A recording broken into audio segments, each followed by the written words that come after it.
Quando você tem uma gestão privada, a empresa está explorando economicamente aquela pista e esse dinheiro que está sendo explorado, ele reutiliza no investimento para a pista.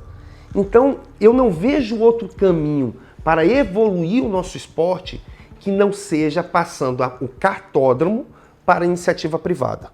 Precisa um olhar empresarial, precisa aquela estrutura ali gerar dinheiro para manter e investir em qualidades, né, em melhorias na pista de kart.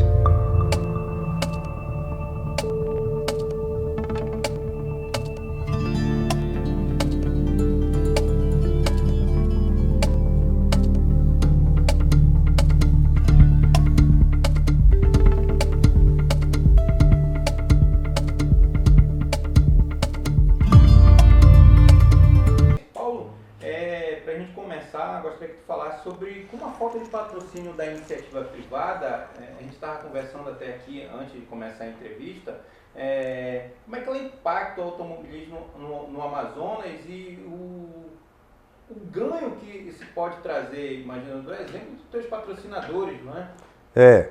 É assim, graças a Deus, né, a equipe ela tem uma parceria já de alguns anos com o Grupo Atem, né, que é a maior distribuidora de combustível hoje do Norte e uma das maiores do Brasil, e é uma empresa 100% amazonense. Né? A maior dificuldade que nós pilotos temos no Amazonas se começa primeiro, apoio. Né? A gente só tem uma estrutura que é um kartódromo, que esse kartódromo vem sendo mantido pelos pilotos, ou seja, nos últimos 3 anos o kartódromo evoluiu em relação a uma pintura, a um reparo, a uma conquista de parque fechado, mas partiu dos pilotos. O terceiro grande problema é o quê? O apoio dos empresários ao esporte. Ora, é bom destacar, o Amazonas foi o único estado da região norte a fazer um piloto de Fórmula 1, que foi o Antônio Pisonia.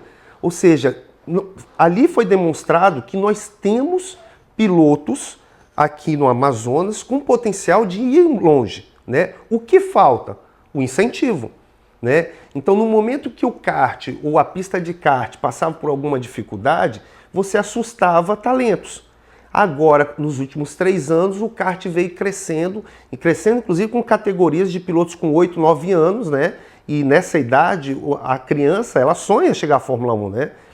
Mas ainda falta muito para estarmos próximos dos grandes centros, como no Sudeste e no Sul. Então, o que eu hoje vejo como dono de equipe, né? Hoje eu tenho uma equipe de automobilismo, né? Ou seja, o carro que nós temos é um carro próprio da equipe. Nós temos uma equipe que fica em São Paulo, sediada em São Paulo, que cuida do carro. É a equipe que vai para a pista, para os autódromos.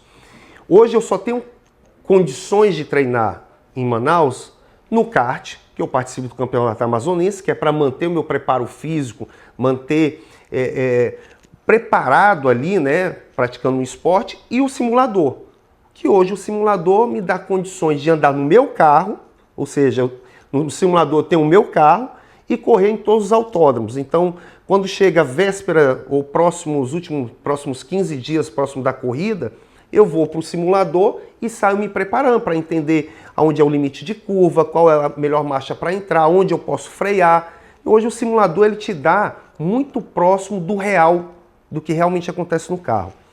Te deixa em condições de competitividade. Com certeza. Com os demais que estão em outros polos. Em outros polos ou que já conhecem muito a pista, né? Porque é importante destacar, apesar de eu ter começado no kart muito cedo, em 1989, eu iniciei no kart, sofri um acidente e aí meus pais tiraram do kart. Retorno ao kart aos 16 anos em Brasília. Eu corria na categoria novatos, Nelson Piquet era piloto da Júnior Menor, então eu cheguei a pegá-lo na pista ali, né? Ele estava numa categoria que era Júnior Menor, eu novatos, e por falta de incentivo eu tive que abandonar depois do primeiro ano do campeonato, que eu fui o 5º na geral, de abandonar. Retorna ao kart em 2009, 2008, 2009, por hobby. Né? O kart aqui estava começando a aquecer novamente e retornei para o kart profissional. E quando foi em 2022, eu fui convidado, junto eu e chamei o Márcio Pavanelli e o Felipe Pinto, para corrermos os 500 quilômetros de Interlagos, num protótipo, na categoria P4. Eu nunca tinha pisado num carro de corrida, principalmente no Autódromo de Interlagos. Então, assim, o que me motivou é a noção que eu tinha do kart, que o kart ele é a base do automobilismo no mundo todo. Tanto que os pilotos de Fórmula 1, quando estão de férias, eles estão treinando no kart e no simulador. E quando eu tive essa oportunidade, a gente conquistou o segundo colocado da categoria. Andei na chuva de pneu slick, ou seja, foi uma coisa assim fantástica. E foi quando eu fui picado. Falei, cara, é o que eu quero fazer, eu quero correr de automobilismo, de forma profissional e corridas de longa duração, né? Isso mostra como a gente vai já chegar lá na Road, né? Isso mostra como um piloto amazonense tem condições de chegar, imagina então com a iniciativa privada apoiando, né? E outra, são pilotos amazonenses. Seria muito bonito nós termos empresas amazonenses, né? Eu enxergo que muitos empresários eles não conseguem ainda enxergar o tamanho do retorno que uma equipe ou um piloto correndo nacionalmente pode trazer para a sua empresa. O Grupo Atem já entendeu isso, né? O Grupo Atem está indo já para o 3º ano de contrato com a equipe e cada ano isso vem crescendo, essa parceria. Mas temos tantas outras empresas, tanto no segmento automotivo, como em outros segmentos, né? Então é uma coisa que eu tento levar para esses empresários a importância e o tamanho do retorno. O investimento é muito pequeno para o tamanho do retorno que nós entregamos. Tu tocou agora no início que o segundo ponto, imagina, foi algumas, não sei se eu posso falar reforma, mas alguns ajustes que os próprios pilotos fizeram no cartódromo. Como é que isso afeta, essa falta dessa reforma afeta o treinamento dos pilotos, essa falta de reforma do cartódromo local? Vamos lá. O kart, ele é um carro de alto desempenho, né? Então você imagina, aquele kart com motor que a gente anda hoje, a gente chega a 95, 100 km por hora. Hoje o nosso maior problema é a qualidade do asfalto. Quando o cartódromo foi feito, ele foi feito com asfalto muito bom, né? Porém, veio a Copa. E aí jogaram o asfalto na pista porque ali ia ser um heliponto para dar apoio aos jogos. O que aconteceu? Não aconteceu nenhum heliponto, só que jogaram uma camada de asfalto em cima da pista de má qualidade. Ou seja, era somente para criar um espaço de heliponto, né? Então, o que aconteceu? Nós temos uma pista muito ondulada. O que isso nos prejudica? Acerto do chassi, quebra do chassi. Dá uma ideia, hoje um chassi zero custa entre 30 mil a 40 mil reais, sem motor. Então, já aconteceu ano passado eu fazendo um traçado, o meu chassi novinho acabou de chegar e quebrou com 3 voltas por causa de ondulação. Então, onde isso prejudica a falta da estrutura? É em relação a isso. Nos dificulta achar um acerto perfeito pela má qualidade do asfalto. A questão de nós querermos levar nossas famílias, não tem uma área, a nossa arquibancada ela é descoberta, o nosso sol é um sol forte. E quando tem um sol forte, você tem uma chuva forte, né? Verão e inverno, é sol ou sol com chuva. Eu falo que são os 3, né? Sol e chuva, né? Então, assim, banheiro. Poxa, tem esposas, tem namoradas, tem mulheres que vão lá. Toda essa estrutura fica ruim para o piloto. Ou seja, isso afasta telespectador para ir lá ver, né? Ou seja, o público. A questão de termos, às vezes, uma estrutura de lanchonetes. Então, dos últimos 3 anos para cá, se veio melhorando isso. Ou seja, hoje nós temos banheiro feminino, banheiro masculino. Hoje nós temos uma pista toda pintada, uma parte de gramas toda bem cuidada, né? Estrutura de segurança, que são os pneus, que era um problema que nós tínhamos por causa de dengue. Os órgãos fiscalizadores não permitiam ter pneu. Então os pilotos ficavam até com medo de correr, porque se bate no muro a 80 km por hora, pode ser fatal, né? E ali a gente arrumou uma solução em conjunto com os órgãos. Então, o que falta ainda para a pista ficar padrão pistas do Sudeste, do Sul, é o quê? Aqui de Belém, que tem 2 pistas fantásticas, agora melhorar o asfalto, melhorar a estrutura, né, para público, aumentar números de banheiros. Mas, como eu digo, 3 anos de evolução. Hoje nós temos um parque fechado que antes não era coberto, então nós ficamos A equipe, os mecânicos, ficavam a corrida inteira no sol. Hoje a gente tem uma área coberta que foi graças na gestão do Fabiano Magalhães, né, da Tuboaços, que investiu muito dinheiro próprio também, como eu investi ano passado muito dinheiro para manter aquela pista. Mas o nosso maior problema hoje do automobilismo em Manaus, vou falar nessa região norte, o local é a falta de incentivo dos empresários, porque se eles tivessem noção dos números que isso pode proporcionar de retorno para eles, teria muita empresa fazendo parte. Então, existe uma pesquisa que o público mais fiel aos patrocinadores de consumo é o automobilismo. Ou seja, se você vê ali um carro de NASCAR americana com McDonald's, o público são milhões e milhões de americanos que curtem e acompanham a NASCAR. Eles são fiéis àquelas empresas que estão patrocinando. Ou seja, eles são consumidores. Então os Estados Unidos mostram isso. Na hora que os empresários amazonenses entenderem, cara, eu posso pegar dessa fruta que é o automobilismo e fazer um suco com retorno. Na felicidade desse meu início de carreira no automobilismo, né, você vê, eu participei de 5 corridas de longa duração. São 2.000 milhas de 12 horas, uma de 6 e 2 de 2. Das 5 corridas, significa que eu ganhei 4. Ou seja, conquistei minha primeira corrida 2 horas, a terceira corrida das 1.000 milhas, que uma nós quebramos, mas a terceira conquistamos o P3 na categoria geral 12 horas e tivemos a conquista de mais um segundo lugar e um primeiro lugar na corrida de 2 horas da Road. Então, assim, o resultado, nós amazonenses estamos provando que nós temos talento.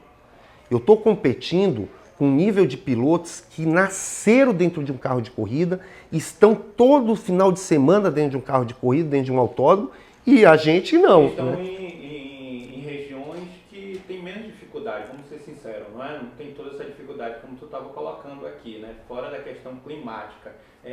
Paulo, ainda aproveita ainda para a gente falar ainda sobre isso, das dificuldades. Me deixou curioso a respeito de encontrar peças e mecânicos especializados na região. Tu deu um exemplo aí que com 3 dias, com um chassi novo, quebrou. E aí? Aí, tu vê, despacha chassi para São Paulo, que é onde é a fábrica, para eles mandarem um novo, né? Hoje nós temos, cada vez mais está chegando novos pilotos, né? Hoje nós temos um número de mecânicos que está ficando pequeno para o número de pilotos. Você tem equipes de um mecânico, eu falo um chefe de equipe, com 6 pilotos já dando assistência, né? Então, assim, hoje a gente já está começando a sentir essa dificuldade de falta de mão de obra para o kart. O que temos hoje está atendendo, ótimo.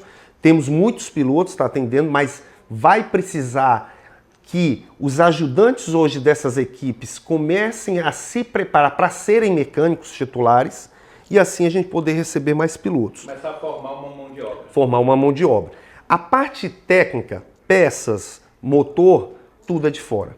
Então, os principais fabricantes de chassi em São Paulo, motor ou é no Sul ou é em São Paulo. Com detalhe, o nosso motor é Honda, estacionário, só que a fábrica do motor estacionário não é em Manaus, é em São Paulo. Ou seja, não existe uma linha de produção do motor estacionário em Manaus. Agora vamos lá. Quem é o maior consumidor de motor estacionário do Brasil? É os ribeirinhos. Os ribeirinhos. São os ribeirinhos e os pilotos de kart, porque agora a gente utiliza esse motor. E como nós não temos uma linha de produção aqui? Eu soube que existe uma planta que está sendo montada da marca Toyama, né, que é muito legal. E, inclusive, já estamos tentando se aproximar para ver, porque quando esse motor é feito, existem algumas adaptações para o kart, né? O eixo dele, onde fica o virabrequim, tem que ser preparado para botar uma embreagem centrífuga, né? A questão do carburador que é preparado, tem algumas coisinhas para o kart. Agora com a Toyama, com a linha de produção aqui, e eu acredito que a tendência seja essa, é ter essa aproximação do esporte, do kartismo, com a Toyama. Tu acredita que o custo até pode baixar? Com certeza. com certeza pode impactar positivamente vai. Porque você imagina o seguinte, quando nós compramos esses novos motores para o campeonato 2024, nós compramos início do ano, do Sul. Nós pagamos frete, nós pagamos imposto de diferença para cá. Só essa economia deve ter dado para cada piloto entre frete e imposto beirando R$1.000. E o motor preparado para o kart custou mais R$7.500, R$8.500. A gente tendo fabricante, esse valor vai diminuir muito, muito. Eu acredito que, para ter ideia, um motor sem estar preparado para o kart, ele custa R$4.000, né? Então, na hora que a gente puder mostrar para a Toyama, a gente precisa de um motor assim, a linha de produção é aqui. Então vai baratear muito. Só em imposto, quanto a gente vai economizar, frete, vamos economizar e assistência. Hoje o nosso motor dá um problema, nós temos mecânico para ajeitar, mas qual é o correto? É pega esse motor, manda lá para onde é a sede para eles fazerem, porque usa pistão forjado, biela forjada, válvula forjada, né? Isso até acende a possibilidade de surgir novos pilotos e novas equipes. Com certeza, porque se a gente consegue baratear, a gente consegue ter mais pilotos. Porque o automobilismo, ele é um esporte caro. Eu falo o seguinte, você tem que estar preparado. Eu quero andar de kart e não de forma profissional. Beleza, você vai comprar um kart seminovo, que você compra kart com R$10.000, R$8.000. Mas você não vai ter condições de competir com um piloto que comprou um kart zero, que custou R$30.000. Né? Muda muito. Preparo, o tipo de material que foi usado no novo chassi. Então, talvez, conseguindo baratear o motor, tendo o apoio do poder público. Eu vou dar uma para vocês. Interlagos. O Autódromo de Interlagos foi construído pelo governo. Depois foi passado a gestão para a Prefeitura de São Paulo. E hoje é de uma empresa terceirizada. O Kartódromo de Interlagos foi construído com dinheiro público e é feita a gestão por uma empresa privada. Você olha, as coisas funcionam lá. Tu acha que isso poderia acontecer seria um caminho que pudesse até acontecer com o nosso kartódromo? Porque tu mostra que tem uma infinidade de oportunidades até empresariais no kartódromo, né? Porque você vai ter público, se você tiver estrutura, você pode ter lanchonete. O rental kart, aquele kart inicial para as pessoas. Isso que eu ia te perguntar, você pode ter exatamente isso ao longo da semana? Sim, que possa... Como é que enxerga esse possível caminho até para que possa ter uma pista ali perene, em condições boas? Eu particularmente tenho uma relação muito boa com o secretário de Esporte do Estado, que é o Jorge, né? E sempre, quando surge uma oportunidade, eu falo sobre isso para ele. Todos, 100% dos kartódromos do Brasil foram construídas ou pelo Estado ou pela Prefeitura e estão sob uma gestão empresarial, de uma empresa privada.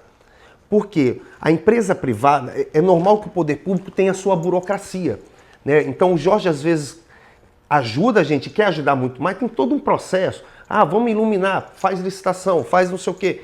Existe um processo para seguir no poder público, né? Quando você tem uma gestão privada, a empresa está explorando economicamente aquela pista e esse dinheiro que está sendo explorado, ele reutiliza no investimento para a pista. Então, eu não vejo outro caminho para evoluir o nosso esporte que não seja passando o kartódromo para a iniciativa privada. Precisa um olhar empresarial, precisa aquela estrutura ali gerar dinheiro para manter e investir em qualidades, né, em melhorias na pista de kart.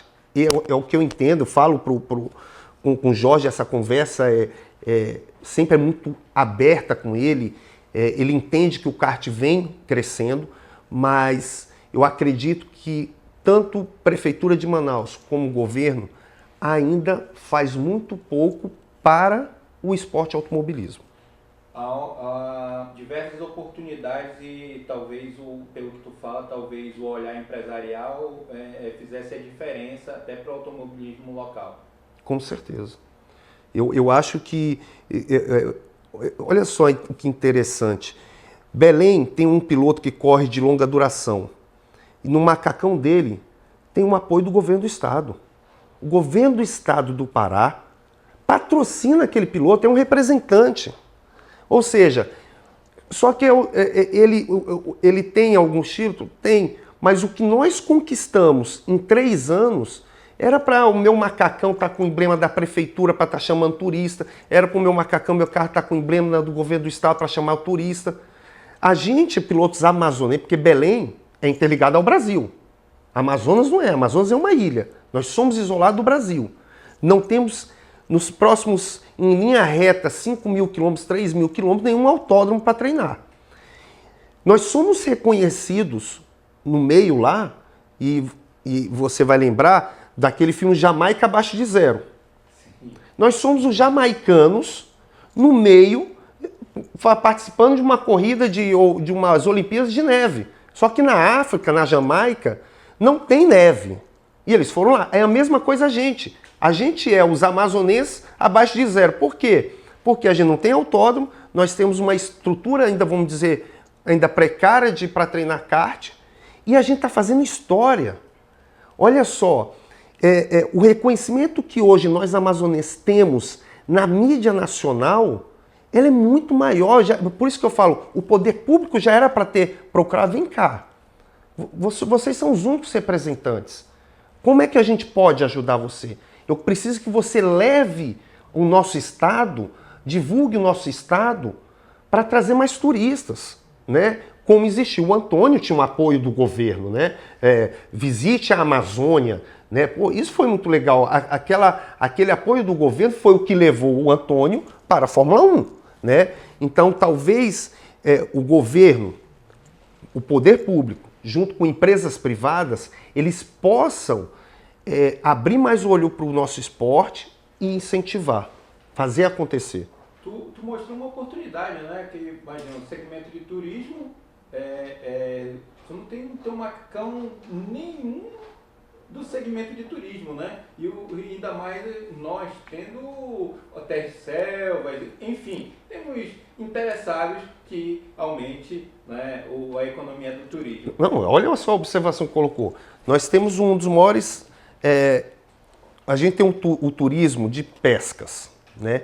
Nós temos o hotel flutuante, nós temos hotéis de selva. É o maior, tem um período da pesca do tucunaré, né? Que é quando a gente recebe do mundo todo turistas. Eu falo, essa empresa, a gente tem muitos turistas paulistas que vêm para cá pescar. Não é uma oportunidade da gente estar divulgando o seu hotel de selva, não é uma oportunidade da gente estar divulgando o seu barco, não é uma oportunidade de estar divulgando o restaurante que recebe esses tipos por um investimento pequeno. Ou seja, eu entendo que nós empresários, boa parte dos nossos empresários, eles têm que começar a olhar para frente e um pouquinho mais alto. Hoje a gente está olhando muito para o chão.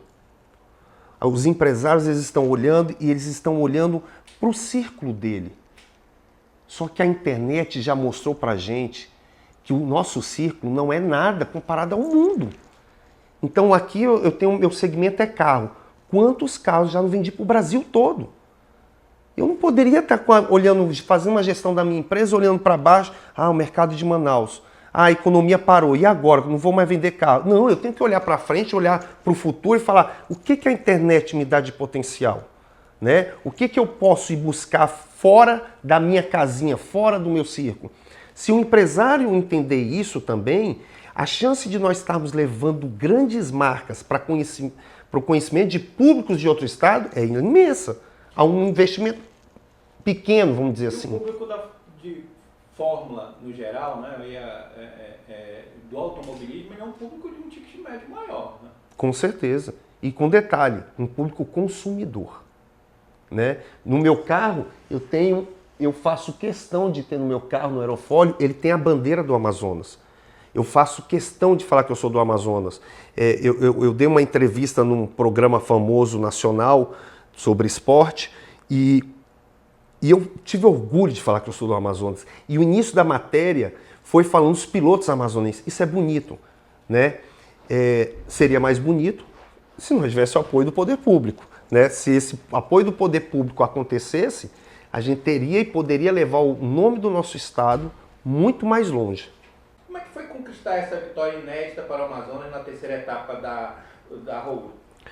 Vamos lá, foi agora, recente, a corrida, A Road to 1000 milhas, ele é um campeonato que a gente chama que é uma preparação para a grande corrida 1000 milhas de Interlagos que acontece em janeiro, às 12 horas. Então, com sucesso, em 2024, em janeiro, tivemos mais de 60 mil carros no grid. Foi o maior grid da história de Interlagos. Para você ter, o limite é 65 carros, batemos 60. E muitos pilotos, que são empresários, são pessoas mais velhas, elas correm somente nas 1000 milhas, uma vez por ano. O que acontece se ficar com o carro parado durante um ano todo? Problema mecânico, resseca a borracha, resseca, dá problema no motor, sujeira no tanque. Quando o cara vai preparando o carro e vai correr às 12 horas, o carro começa a dar problema. E com o sucesso, o organizador, o Thiago, ele decidiu fazer etapas no decorrer do ano, que são etapas de 2 horas de duração. A primeira etapa foi em maio, foi uma corrida noturna, 2 horas, né?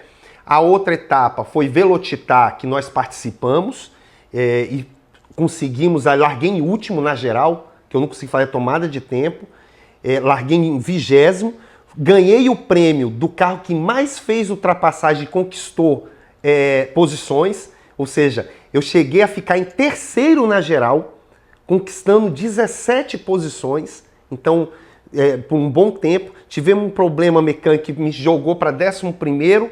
Como estava chovendo e na chuva, eu gosto de correr na chuva, recuperei para 9º da geral e fiquei em 2º na categoria, né? Então, foi uma coisa inédita, ao ponto desse fato em Velocitar, me foram feitos convites para eu correr nas 1000 milhas de uma outra equipe. Olha só. Mesmo eu sendo dono de uma equipe, me chamaram para participar da categoria P3. O reconhecimento. E foi muito bonito no pódio, porque muitos pilotos vieram me cumprimentar. Pô, vocês andaram muito. Cara, você dominou muito na chuva. Então, isso foi um reconhecimento muito legal. Então, conquistamos ali o Velocitar, né? E depois fomos para Goiânia. Olha que legal. Os 2 autódromos eu nunca andei na minha vida. Nunca. No Velocitar, nos treinos livres, eu fiz o 6º melhor tempo da geral. Ou seja, fui mais rápido que carros que são mais rápidos que o meu.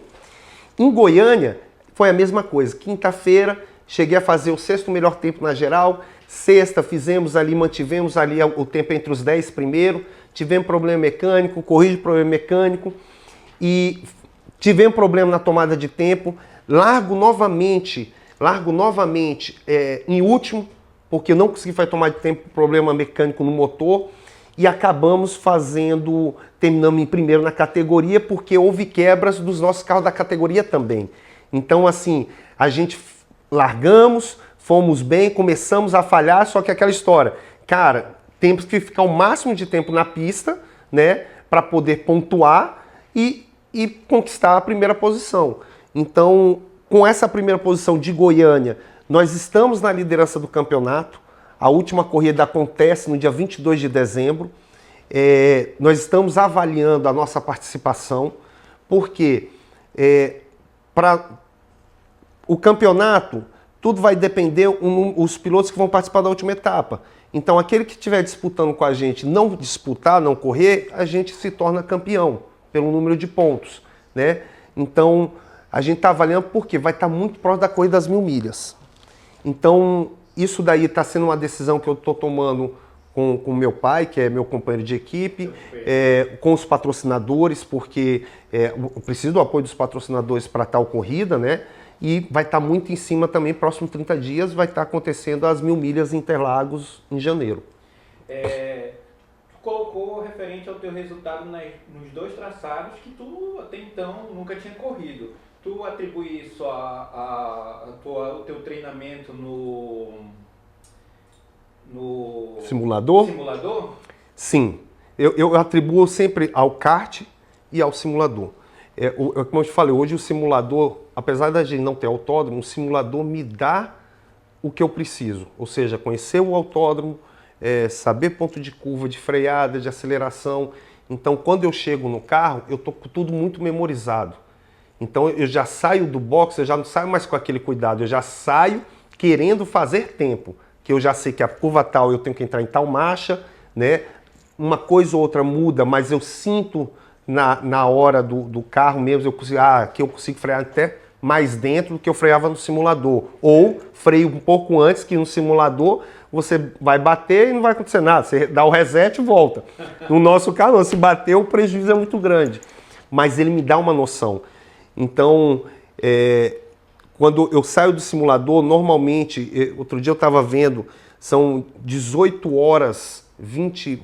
Para Goiânia eu treinei 24 horas, 26 horas. A soma de tempo treinando, né? Velocitar, eu treinei quase 36 horas, né? E isso me deu o resultado que deu, né? Então, assim, eu estou até muito esperançoso para as 1000 milhas de 12 horas, porque vai ser a nossa terceira participação. As duas primeiras nós fizemos pole position, a última nós terminamos em P3 na geral, pouquíssimas voltas para terminar P2 e P1, né? Apesar dos problemas mecânicos que nós tivemos. Isso que eu ia te perguntar a respeito das 2 horas de Goiânia, muita curiosidade, né? Imagina, os desafios enfrentados pela tua equipe durante a etapa Goiânia, queria que tu falasse, porque teve desafios ali que vocês enfrentaram, né? Imenso. Nós tivemos na sexta-feira um problema de aquecimento no motor. E ali a gente foi insistindo, vimos que tinha um bico injetor tinha entupido, e isso foi o suficiente para queimar a vela e prejudicar o cabeçote. Nosso desafio foi achar um cabeçote nosso, parecido com o nosso, que é de um AP fluxo cruzado, que vinha nos golfes mexicanos dos anos 90, né? Em Goiânia. Cara, graças a Deus achamos um cara que é entusiasta, corre de arrancada, e ele tinha importado um cabeçote igual o nosso. Caramba. Pegamos esse cabeçote, viramos a noite de sexta para sábado, viramos a noite de sábado para domingo. Eu sempre... o meu pai foi descansar, eu não consigo. A minha ansiedade, adrenalina, então eu fico com os mecânicos até a gente dar start no motor. Então esses desafios foram buscar a junta, tem que achar junta, que vai trocar um cabeçote, tem que ter junta nova, né?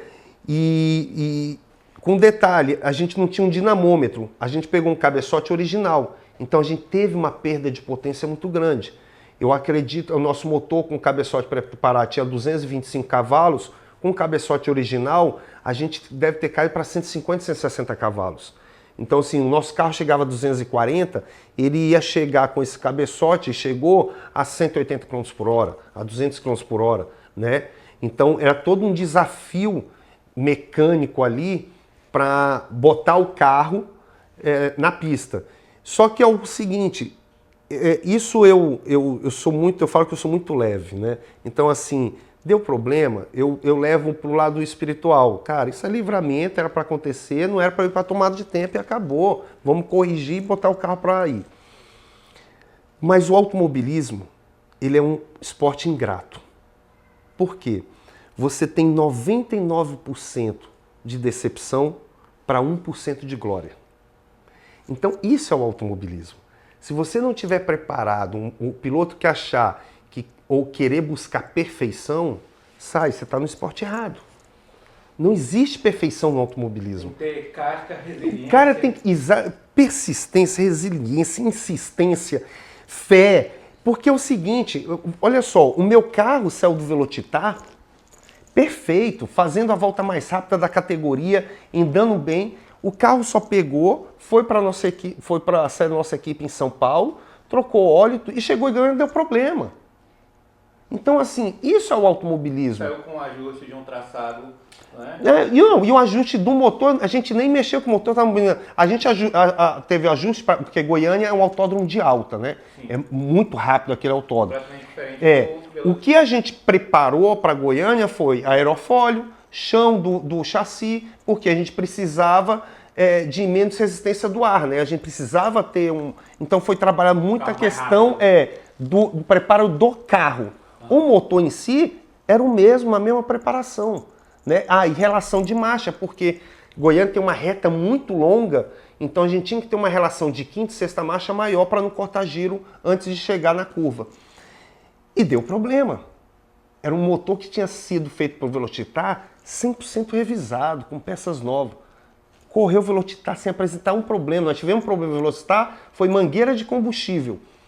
Mas para tu ver o que é o automobilismo, chegamos em Goiânia, andamos muito rápido quinta, andamos de manhã muito rápido, na sexta apresentou um problema, à tarde. Mas vocês também enfrentaram um calor intenso em Goiânia, hein? Nós enfrentamos calor e chuva, né? Como é que se influenciou aí na performance? Muito. Eu vejo assim, o meu pai sentiu um pouco mais a questão da resistência como piloto, porque como ele está ficando muito tempo em São Paulo e ele não pratica o kart, então ele sentiu a resistência física. Eu já não resisti porque a corrida que nós temos aqui em Manaus, no sol de 40 e poucos graus, na altura do asfalto está 58, 55 graus. Então ali até que eu senti, mas o equipamento sentiu. Talvez o motor, a gente andou numa temperatura muito alta por causa da temperatura do calor de Goiânia, que parece Manaus. Então sentimos ali, talvez era para termos melhorado a questão da refrigeração do veículo, poderia ter dado uma quebra, mas assim, infelizmente não tem como saber, né? O que de fato pode ter ocasionado uma quebra ali. Entendemos que numa temperatura muito quente exige muito mais do equipamento do motor. E como é que estão as expectativas da última etapa em Interlagos e a preparação para essa corrida decisiva? Porque tudo é em torno da última etapa. Tudo é em torno das 12 horas, né? Das 1000 milhas, né? Nós estamos fazendo agora um investimento e cabia já esse investimento. Nós adquirimos, além do nosso motor que já está em preparação, nós adquirimos um segundo motor. Então a gente está querendo ir para as 1000 milhas com tudo em dobro. Deu um problema no motor, não perde tempo consertando o motor. Saca o motor e bota outro motor pronto, né? Perfeito. Então assim, esse porque em 2024 nós tivemos um problema de alternador. Alternador, parava o carro, não estava gerando energia. Nós corremos 2024, eu falo que foi em versão híbrida. Por quê? A cada 1h10, nós tínhamos que tirar a bateria, que acabava a bateria, e botar uma bateria carregada. Ao ponto da gente pegar as baterias dos carros que nós alugamos, de 4 carros, tiramos as baterias dos carros, deixamos nos boxes. Porque como o gerador não gerava energia, a gente andava o tempo que a bateria acabava, que dava 1 hora. Então parava o carro 1 hora, abastecia, tirava essa bateria, botava uma bateria de um carro alugado, pegava aquela bateria, botava para carregar e fomos correndo híbrido. Até descobrir esse problema do alternador, nós perdemos muitas voltas. Depois que a gente viu, cara, é possível correr somente com a energia da bateria, aí o que a gente fez? Vamos botar agora, ficar trocando bateria e deu certo o resultado. Então o que nós estamos fazendo agora, nos preparando? Nós vamos ter quase um carro completo de peças de reserva. E não perder mais aquele tempo que é normal numa corrida de longa, tenta consertar, a gente tem tempo para isso, né? Corrida de longa é uma corrida de muita estratégia. Quanto mais tempo ficar em pista, não é mais tanto velocidade, claro que você tem que estar numa velocidade alta, mas resistência você tem que moldar mais o pé para não forçar tanto o equipamento para quebrar. Então a gente está preparando para essa estrutura um motor a mais, o kit de suspensão a mais, já temos a carenagem da frente a mais, por causa de batida, alguma coisa. Então a gente está indo preparado em relação a isso. A outra novidade é a equipe. Nós estamos em negociação com 2 pilotos. Esse daqui, eu tenho falado quase toda semana, ele e o filho dele, foi o maior recordista da Stock Car do Brasil. Tem 72 anos, que é o Alencar Júnior. Ele foi campeão em Maserati e correu com meu pai nos Estados Unidos, então é amigo do meu pai. Já tem afinidade. E reencontramos ele no Velocitar. Então, tá uma decisão, o filho dele corre na na CLA AMG, no campeonato da AMG da Mercedes. Tá vendo ali, um dos 2 vai correr com a gente.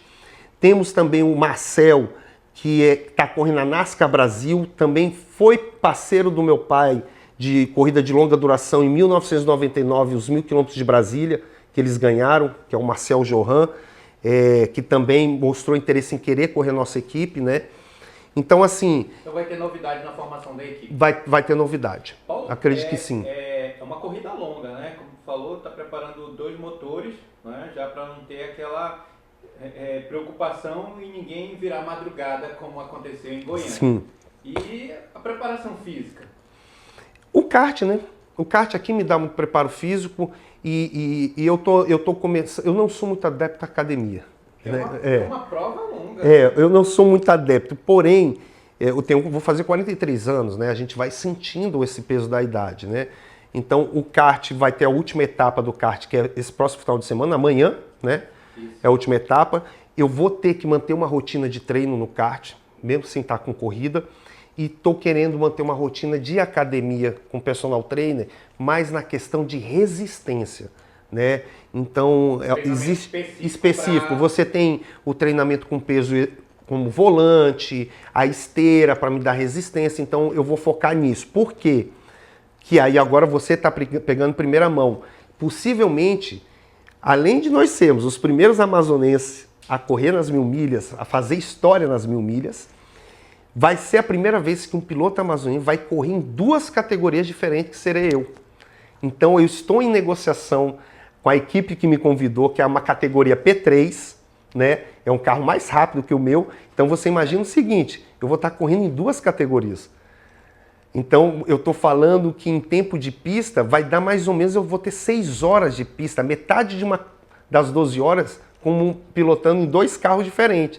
Então eu corro largo no meu carro, passo tantas horas, descanso ali 1h30, vou para o P3. Então essa negociação, para mim, eu quero fazer história para o nosso Amazonas. Eu quero provar para mim mesmo que eu sou capaz, tanto em resistência, em habilidade, em correr 2 carros, né? Espero que dê certo. Desafiador, hein? Vai ser desafiador. Vamos agora aguardar, né? Porque a fase de negociação da P3, né?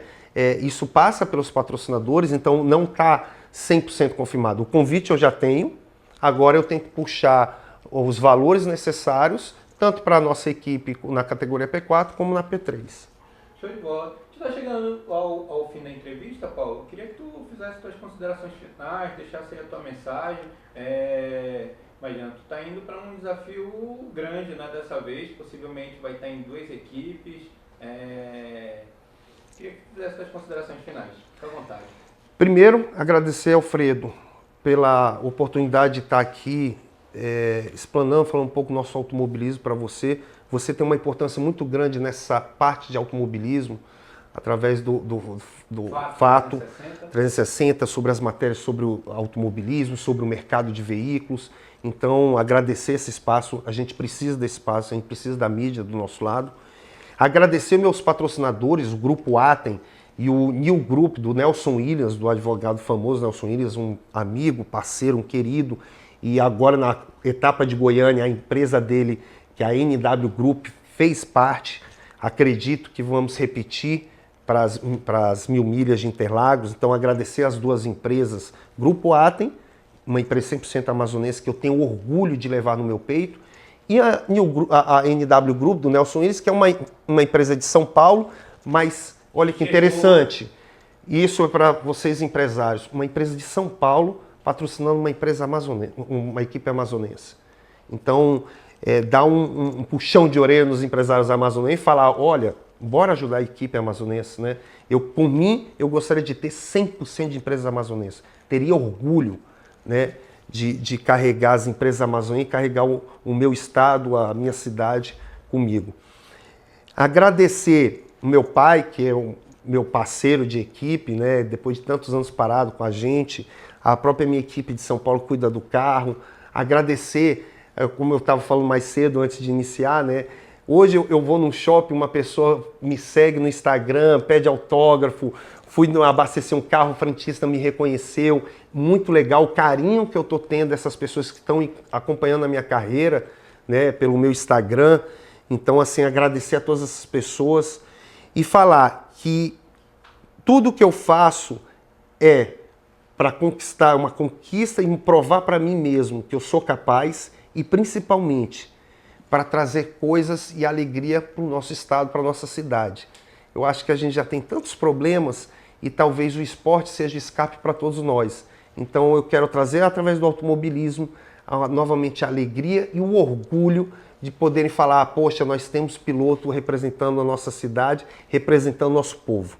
Então, quero agradecer a todos, agradecer ao público que segue o Fato 360, você, Alfredo, agradecer a todos e, galera, acompanha aí, o meu Instagram é @pilotopaulinhodecarli, lá eu publico tudo sobre automobilismo, tudo que nós estamos fazendo, acompanha o Fato... Lá vocês vão ficar sabendo de tudo, de tudo. das próximas etapas e a preparação, né? E a preparação, com certeza. O back é também interessante de ver, saber o que está acontecendo antes é fantástico. do dia do show. Obrigado, Paulo. Gente, Valeu por me obrigado. receber. Tchau, tchau. Até a próxima.